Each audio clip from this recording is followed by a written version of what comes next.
another year, another Super Bowl Sunday, and you'd think that with the Chiefs being my home team, I'd be way into football. Thing is, ever since the Chiefs really started to get good, I just haven't gotten into the sport. Football, or American football to you British weirdos, is such an American sport to me. I mean, it's right there. I don't know, I kind of agree with the notion that football is a dumb name for this sport. There is some kicking the ball with the foot, but what else are the feet used for in the sport? Running? Football is definitely a more fitting name for soccer. But then again, if I agree with that, then I'd be agreeing with Britain, so whoa, yeah, USA! Woo, yeah! Well, actually, the sport itself is called Gridiron? God, no wonder why we stole the name from the Brits. We declared ourselves independent, then stole their sport's name. While I'm not into football, I've seen a handful of games and have a small understanding of the rules. You have two teams and the ultimate goal is to get the ball that isn't shaped like a ball to the end of the field. Minor tangent, but a football field is 100 yards long. That's all fine and dandy, makes total sense. But sometimes when explaining the length of something, someone will say, oh, what's the size of 3 football fields? Like, damn, is it too hard to say 300 yards? So the park's gonna be about 200 feet long. Can you put that in American terms? Oh, yeah, my bad. It's gonna be about the length of a football field. Yeah! Yeah!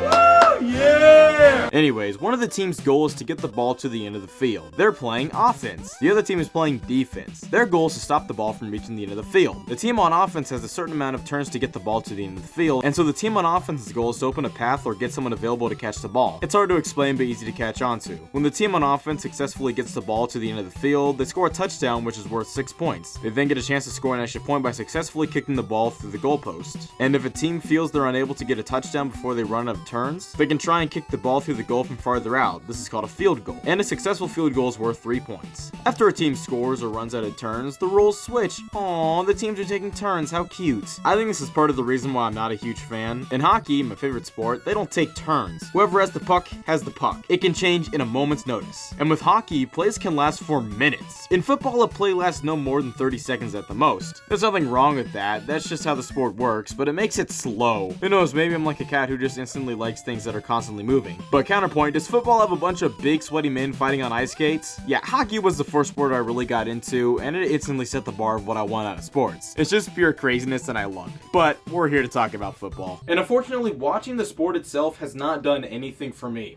Don't get me wrong, I'd love to be into football, but I just can't get into it by simply watching the sport. So, we're gonna try and get some help from some friendly neighborhood video games. Video games are my favorite entertainment medium, period. They're a combination of many other forms of art. Story, cinematics, art, acting, coding, music, all combined into an interactive experience. Video games can tell such amazing stories. Whether you're a cowboy working his way to redemption in a dying old west, a former knight who wakes up 100 years after the kingdom he protected fell and must chase his past to save his kingdom, or even simply a plumber exploring the cosmos to save a princess. On top of telling amazing stories, they can have engaging gameplay. Exploring a vast open world, fighting monsters of all shapes and sizes, cooking, you can do it all, and I love it all. But I've primarily been talking about the kinds of games I like to play, and there is a whole world of games unlike those. And in that world, there are sports video games. Some farts may talk against sports games by saying, oh, well, if you want to play the sport, you can play it in real life. And that is a really stupid mentality. I'm not a huge sports guy, but I absolutely get the appeal of sports games. They can give you the feeling of being a sports player on a team in the same way a game like Skyrim can make you feel like a warrior on a quest. Video games can offer a sports experience that can't be replicated in real life. I get that it's healthier to do it in real life, but at the same time, to play football in real life, you need a ton of people who are down for it, and frankly, I can't see this happening. But back to my main point, sports games exist, especially football ones. And since video games are my favorite entertainment medium, I'm gonna play some football games to see if they can help me get into football. But I'm not just gonna play the most recent Madden. Instead, I'm gonna take a look back at the history of football games from when they began to now. I have a stack of football games right here. In total, these cost me a nickel. Football games are worthless. Take, for example, Real Sports Football on Atari 2600 going for a whopping $1.99. You know, some people act like all Atari games are rare and expensive. Some people are also serial killers. Not everyone's mentally there. There were a couple of football games released on the 2600, one of them simply titled Football.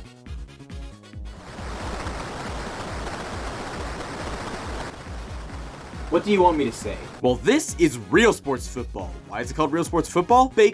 kind of look like humans. Man, what a long way video games have come. For some reason, I always call this game Real Sports Action Football. I have no clue why. Real Sports was actually a series used for multiple sports on Atari's earlier systems. Real Sports is an Atari-developed series, which shocked me at first. But Real Sports was a response to an Intellivision marketing campaign where they bashed Atari's earlier sports games for its graphics. I wonder why. So, in response, Atari created the Real Sports series. They sure showed them. The art is gorgeous. Looks like a nice painting you'd see on a huge football fan's office or something. I don't know, football fans. This is just a well done piece that really nails how this isn't just football.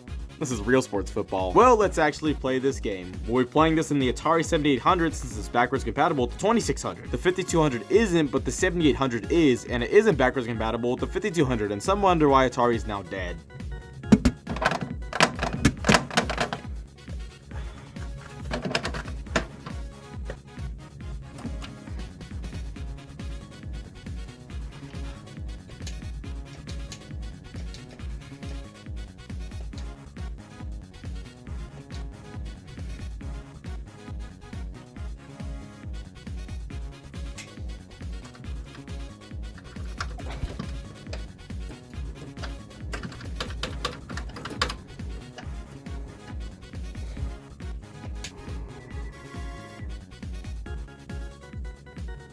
Okay, so here we are, and wow, this is bad. Well, I will give them credit where credit is due. No credit is due. I can kind of tell they're humans. I mean, you can definitely see their arms and legs and absolute dump trucks of asses. But the game itself, what? Unlike football, this game is played from more of a side view, which definitely works better for football. And compared to football on 2600, this isn't that bad. That's not saying much. But at least this plays like football. You can pick up and play the game as long as you know the rules of football. With this, I don't even want to pick it up. But this is much better. The field is much bigger. It's much easier to tell where each yard line is and how close or far it makes you from the end of the field. And the scoreboard on top, this tempo works perfectly. But this is an Atari 2600 game, and with a controller that only has a joystick and a single button, how does it control? See, that's the funny part.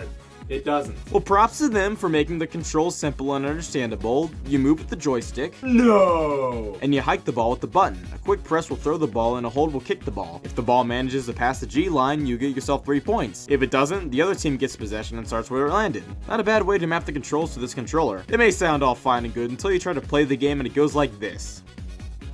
Again, bravo to the fact that this plays like a normal game of football. You want to get the ball through the line of the defense players, but my god, that's impossible. You can throw the ball, but someone else on your team would have to catch it, and I can't figure out how to do that. Not to mention, you move slow. Too slow. By the time I get to an opening, a fart knocker is already on my ass. Yet, when the CPU team is on offense, they have a player always ready to catch a throw. Yet, a throw is rarely ever caught. You can also intercept the ball, but again, the chance of it happening is so slim. I've only seen a goal a couple times, and even then, they've all been field goals because it seems impossible to make it very far. It's more frustrating than anything. It's just a confusing experience. The game should feel like this, but it more so feels like this. The CPU is not well designed. The quarterback is okay when it tries to throw the ball, but when he tries to run, it always runs into a defensive player by accident. This is a huge step up from football, and is overall an okay game for the Atari 2600, but playing it these days is just a nightmare. Well, Atari isn't the farthest back we can go with football video games. What about the Magnavox Odyssey? One of the first home consoles, the Odyssey is a weird system. The games themselves weren't necessarily games. You had some games on screen that you could control. The games came from screen overlays, and each overlay was meant to be a separate game. Some of them even included real-world objects to work, and football was one of them. You get a football field overlay, but also a physical game board, some playing pieces, cards, and other stuff. I will say, this was a unique way to make a football video game back then, but at that point, what's the point of all this physical stuff? What was the point of playing football on Odyssey? Just play a board game at that point. So thankfully, Atari was able to supply a football-like video game experience, even if it wasn't that great. But then comes along the Atari 5200, and a year after Real Sports Football on 2600 came out, came Real Sports Football on Atari 5200. Now, this doesn't look half bad, but for some reason, the box art is more cartoony. Now, that isn't really a problem. It still looks really nice and definitely matches the game more than just being an ultra-realistic drawing, but I find it odd that the 2600 art looks like this, and the 5200 art looks like this. Taking a look at the manual, this is absolutely gorgeous. Atari manuals are so nice, they had so much care put into them, but these screenshots, I mean, the game looks better than the 2600 version graphically, but not by much. The game also came with a playbook, which is awesome. This allows the game to let you strategize how you want your team to behave. That seems really in depth for a game created in 1983. Each play has a 2-number code, which may may be a bit confusing, but just take a look at this bad boy. The Atari 5200 controller. Oh man, what a funny little guy. Why does this thing have a number pad? So I can call my friend and tell him what a joke Real Sports Football on Atari 2600 is. Dude, the game fucking sucks. You aren't calling me on a 5200 controller, are you? No. Strangely enough, this has more buttons than most modern controllers. I count 19 and something like the PS4 controller has 17. In what world does a game like this need this many inputs? Nah, this was a bit ingenious. Games that required a ton of buttons on the 2600 like Star Raiders had to come with a separate controller. With a controller like this, any game could work on it. And with each game having a different control style, games would usually come with overlays for the buttons that can be stored on the back of the cartridge. My god, were they clever back then. If only they were smart when making the games, then maybe these games wouldn't be such ass. But of course, we need to play the game before we call it ass. Now, one issue, my Atari 5200 is not plugged in, but thankfully, it's a 6-step process in order to plug in your 5200. So, I'm going to run you through a 6-step process on how to plug in an Atari 5200. Step 1, locate the power cord of your Atari 5200. Okay, this wasn't a part of the original few steps, but step 2, dig through your bin of wires and find the power thing for the 5200. Okay, well this will be a bit more complicated, but it shouldn't be too bad. Step 3, find an Atari AC adapter. This should be good. Step 4, plug it in. Nice. Step 5, plug in the cord from the system into the box. Easy. Step 6, connect the box to the antenna port. Son of a bitch. New step 6, remove your CRT from the entertainment center. Step 7, plug it into your TV. And finally, step 8, plug in your game, the controller, switch to channel 3, and hit the power button.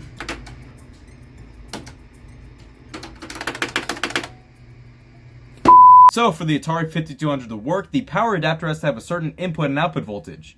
I don't have any of those AC adapters. So, final step, give up, put up the wires, and move on with your life. Let's move on from Atari and jump over to Nintendo. Tecmo Bowl was released from the Nintendo Entertainment System in 1987 and is apparently one of the most iconic games on the system. In 2016, Nintendo made the NES Classic Edition, a small replica of the NES that came with a bunch of the NES's most iconic games, including Tecmo Bowl. It's also playable through the NES Online app on Switch Online, and because of that, it's one of the only football games on Switch. But more about that later. Tecmo Bowl is of course named after the company that developed the game, Tecmo. They've created such series as Ninja Gaiden, Fatal Frame, and Dead or Alive, and they merged with Koei later down the line to form Koei Tecmo Games. And just by playing this, you can tell it's a Tecmo game, as there are some fun Easter eggs to some of their other games. But now for the game itself, well, it seems to have 2 title sequences. That's kind of fun. We can pick from multiple teams to play from, and the game itself, well, isn't that bad. Graphically, it looks quite nice for NES. It's obviously a cartoony art style, but it looks nice, and the gameplay isn't that bad either. Before each play, you get to choose a play, and it's a lot quicker and intuitive than having a physical playbook by your side. If you don't start your play fast enough, they won't stop saying hike. The digitized voice sounds nice for an NES game, but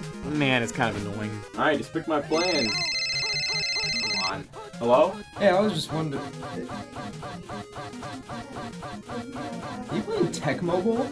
No! Well, the game itself is actually quite fun. It's a lot easier to make progress, but it's not just handed to you. But it's great having a ton of plays to choose from, and the CPUs on your team will do what they need to do to make the play happen. It works really well. Couple that with the visuals, and we've got a winner. It's clear some modern games like Retro Bowl drew heavy inspiration from this game, and it's easy to see why. It's fun. I can totally get behind this and see myself playing it every now and again. But I can't say it's gotten me into football much more. It's definitely more entertaining, but I'm having fun because I'm playing the sport, not just watching it. But now, let's move on from 2D football games and go into the area of 3D football games, which is primarily dominated by the series Madden. The Madden series is named after the late football coach John Madden. It's an annual football series that has been going on since the 90s and has had multiple entries on every console that's released since. Most Madden games are named after years, and they come out the year before the year in the title. So for example, Madden 2005 came out in 2004. But there are a few exceptions to this rule, one of them being Madden 25. This was released in 2013 to celebrate the 25th anniversary of Madden.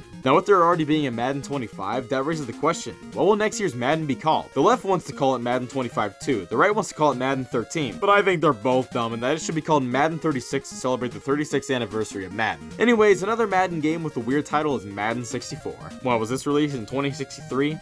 Nope. Released in 1997, the game was called Madden 64 because Acclaim Entertainment had the exclusive rights to produce NFL licensed football games for the N64 during the 1997 season. And to combat this, they called it Madden 64, since 64 was a subtitle commonly used on N64 games, and they didn't want to use any of the team's logos. However, they were able to use the real players' names, so that's a bonus. Madden 64 was also the last game in the series to lack the NFL license, and was the first Madden game to fully be in 3D. God, what a trendsetter. This is actually the most expensive football game I own. It costs us $7. Well, that's a little steep, but is it worth it? Well, we'll start with the intro movie, and oh my god, this is already top 10 games of all time. This intro is amazing. It shows gameplay that a football helmet cut in half is welded together by lightning. A football comes roaring from the sun, orbits the logo as the theme crescendos, and we're hit with the greatest title screen in video game history. Well, we have a variety of things to do, including making our own draft. It's no concern if a huge war breaks out. If we need to instate a draft, we can just draft CPUs according to this game. Well, let's play an exhibition match. Madden 64 allows for so much control. Who will play? Well, I'll choose St. Louis to show my continued support for Ukraine. And we'll play against Dallas. I've never been crazy about Poland. Who knew football could get so political? And we'll be playing in the Madden Bowl. That's what I call my favorite bowl. We get a rundown of the weather conditions, and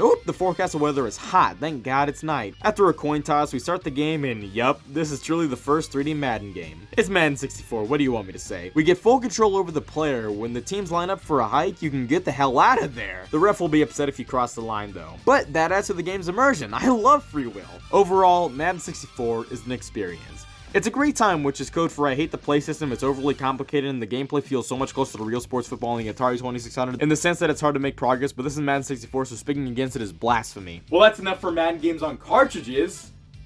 We looked at one game. But now let's move on to Madden games on CDs. No, we're not looking at Madden CD. Damn. Madden 2001 on PlayStation. Whoever owned this last really cared. Underneath the disc is little diagrams showing the controls, which is really cool and a good use of resources. Here's what Madden looks like on a CD. Well, the opening cinematic this time has live action segments. Wow, these things are lifesavers. Also, CDs take forever to load, so it takes forever for the demo to load. How fun. Well, this time we get to see team logos. Good for it. The gameplay itself isn't half bad. Visually, it's on par with Madden 64. If anything, this one is a bit less saturated, but it still looks pretty good. The animations look super smooth and nice, and overall, it's a lot more playable. Madden 64 is of course one of the greatest games ever made, but Madden 2001 isn't half bad. The controller rumble is also really nice. It just rumbles when you collide with other players, but it's a nice touch. You even have realistic profiles of each player, that's nice. The gameplay is much more enjoyable, but some flaws from 64 are still here. Mainly the plays. I don't know, it's just too complicated. These diagrams mean nothing to me. I can understand a few of them, but even then, they don't always follow this play. But this is another enjoyable one. It's not as good as Tecmo Bowl, but like Tecmo Bowl, I'm not against popping this in every now and then. Now let's jump over to the HD consoles with Madden 07 on the Xbox 360. I can be an NFL superstar and develop my players in a mini camp? What is that? A camp for ants? Seems EA is aware that this is the first high-definition Madden game, as they have their own separate logo for it. Also, no opening movie or title screen music, how lame. The menu is awful, an absolute pain and chore to use, but we do get to make our own player. Meet Mr. Jabals, who hails from Orlando, Idaho. He may only be 5'5", but that doesn't stop him from being 400 pounds and 66 years old. Here is the mini camp. He can run and do some bench presses.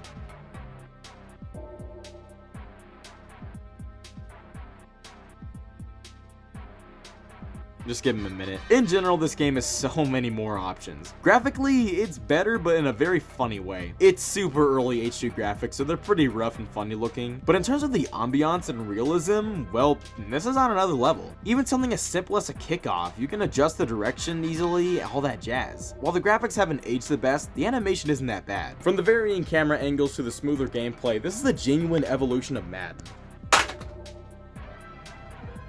What has become of me? They did swap the controls a bit. In Madden 2001, cross, or what would be A on Xbox, was switch player, but now it's B. But besides that, it's a pretty enjoyable time. I'm actually not that bad at this. I'm able to get some touchdowns, do some interceptions, and even knock back the team on offense a decent amount. Dare I say, I like this. Overall, Madden 07 ain't too bad. I definitely enjoyed my time with it and would totally pop this one in every few months or so for a quick game. But still, I like playing football. It's just watching that I'm still struggling to get into. Like, if you were to just show me a video of game. Well, let's move on to Madden 09 All Play on the Nintendo Wii. You may wonder, how did I just get a Wii disc by itself? Well, it's kind of a long story.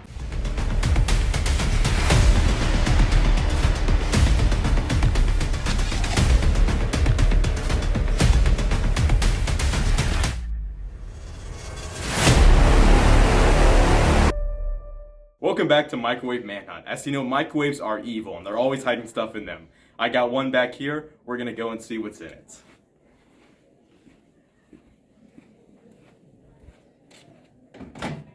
Oh, Madden 09 on Wii. So, Madden 09 on Wii, while we choose our preferred team and set up our game. What a surprise! Of course, there's motion controls, we can test them out. To snap the ball, we pull the Wii remote up, so let's try it out. Oh, what?